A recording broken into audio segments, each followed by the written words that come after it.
ሩታዬ ዛሬ እንግዲህ ያከምባሎ ሰበሯን አረጋታል ማለት ነው። እና አከምባሎ ሰበራው ቆንጆ ነው፣ በቆንጆ ነው ቢሰበር ቤተሰብ እንግዲህ ከአንድ አመት በኋላ የሩታ ደስታ ተመልሶ የሩታ ፈገግታ ተመልሶ በማየቴ በጣም ደስ ብሎኛል። የሩታና የአብርሽ ንግግርና ሳቅና አስተያየትና የመከባበሩ ነገር የዛሬ አመት ከምናምን በፊት የነበረው ስታይል ሁሉ ነው የመጣው። በጣም ነው ደስ ያለኝ። ቤተሰብ ሁላችሁም የሰው ደስታ የሚያስደስታችሁ ሁሉ እንኳን ደስ ያላችሁ ነው የሚለው። ለማንኛውም እንኳን አደረሳችሁ እስካሁንም ልበላችሁ ማለት ነው። ይሄን ቪዲዮ ሁላችሁም የፍቅር ቪዲዮ ነው፣ ላይክ ሼር ሰብስክራይብ አድርጉ። በጣም የሚገርም ነገር ነው። እንግዲህ ዛሬ ያየነው ላይክ እንዳይረሳ። ሁላችሁም ይሄን ቪዲዮ ያያችሁ ሁሉ ላይክ እያደረጋችሁ ጀምሩ ማለት ነው ውዶቼ። እና ዛሬ በጣም ነው የገረመኝ። እንግዲህ አይታችኋል አብርሽ ያው ለሚስቱ ለተከበረችዋ ለሩታዬ እንግዲህ አብርሽ ዛሬ በዛሬው ቀን ቴምር ሪል ስቴት ጋር የነሱ ደንበኛ ነው እንግዲህ ቤት የሚገርም ቤት ገዝቶ ሰጥቷታል ማለት ነው። በጣም ነው ደስ ያለኝ። እንዲህ ነው ሰርፕራይዝ፣ እንዲህ ነው በቃ እኔ ደስ ብሎኛል እውነት። አብርሽ አንደኛ ነገር መኪና ገዝተላት፣ ሁለተኛ ነገር ደግሞ በቤት አስደስታታል። እግዚአብሔር የሚያስደስት ነገር ይስጥ ነው የምለው። እኔ ምንም አይደለም። ሴት ልጅን የሚያስደስት ወንድ ሁሌም እግዚአብሔር በህይወቱ ያስደስተው ነው የምለው። እንግዲህ ሩታ ይሄን ሁሉ አይተሽ ሁሉን ነገር አስተካክለሽ ከአብርሽ ጋር ያለሽን ነገር ብታስተካኪ ጥሩ ይመስለኛል። ከዚህ በኋላ አሳልፈሽ ለሌላ ሴት መስጠት የለብሽም። ሄርሜላም እንግዲህ ዛሬ የራሷን አመት በዓል ስታከብር ነበረ ነው ያሉኝ። ያው ለአብርሃም እንግዲህ እጇን ያዝልን፣ አትደውልበት፣ አታናግረው፣ የራሷን ህይወት እዛው ትምራው ነው የምለው። እውነቴን ነው የምናገረው። በሰው ህይወት በሰው ትዳር የሚገባ ሰው ጥሩ አይደለም። እውነት በጣም ብልግና ነው። እንግዲህ ሄርሜላ ከዚህ በኋላ በህይወታቸው እንደማትረብሻቸው አልጠራጠርም። ከዚህ በኋላ ከረበሽም እንግዲህ ማናችን ማንፋታም። አብርሃምም ከዚህ በኋላ ራሱን ተቆጣጥሮ እንደዚህ አይነት ነገር ካረክ እንደዚህ አይነት ሩታ የምትወዳት ከሆነ ምንም አታረግልም። ሄርሜላ የኔ አባት አብርሽዬ የኛ ልበቀና ኮነ ጥሩ ኮነ። እኛ እኮ ያናደደን ከሷ ጋራ አትልከስከስ ከሷ ጋር አንድ ነገር እንዳታደርግ ነው እንጂ እኛ ከሩታ ጋር ብትሆን ምን ያህል ደስተኛ እንደምትሆን ምን ያህል ደስተኛ እንደምንሆን እኛ ማለት ነውና እኛ የእናንተ አብሮ መሆን ነው የሚያስደስተን።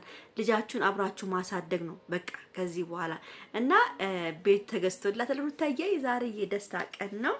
እንግዲህ ስንቴ ከአንዴም ሁለት ሶስቴ ነግሬያችሁ ነበር። እንግዲህ ሩታዬ ዛሬ እንግዲህ ያከምባሎ ሰበሯን አረጋታል ማለት ነው።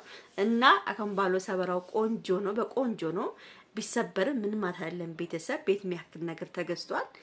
እንግዲህ አብርሽ ቢሰብረው የሚስበረው ነው የምለው። እኔ በቃ ደስተኛ ነኝ፣ እንዲሰበር ደስተኛ ነኝ እኔ። ሁላችሁም ደስተኛ ከሆናችሁ አዎ ደስተኛ ነን፣ አከምባሎ ይሰበር ዛሬ በሉና እንግዲህ በደንብ አድርጋችሁ ኮሜንቱን አጥለቅልቁት ማለት ነው። በጣም ደስ ብሎኛል እኔ እውነት በጣም በቃ እኔ እንጃ ምን ብዬ ልንገራችሁ። እኔ እንጃ አላቅም። ብቻ ሰው እንደዚህ ሆኖ ስሜታዊ ሆኜ ነው ያየሁት። እግዚአብሔርን ነው የምላችሁ። ምን ያህል አብርሽ በአሁኑ ሰዓት ደስተኛ ነው፣ እህቶቹ ደስተኛ ናቸው።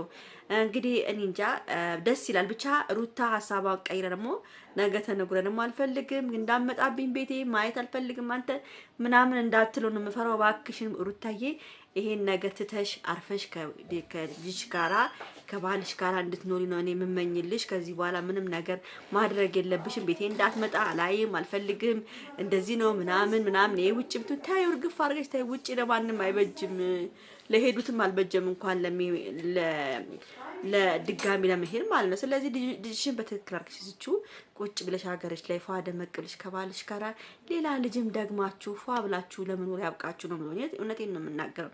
እና ሄርሜላ አሁንም አብርሽን እንደማትፋተው እርግጠኛ ነኝ።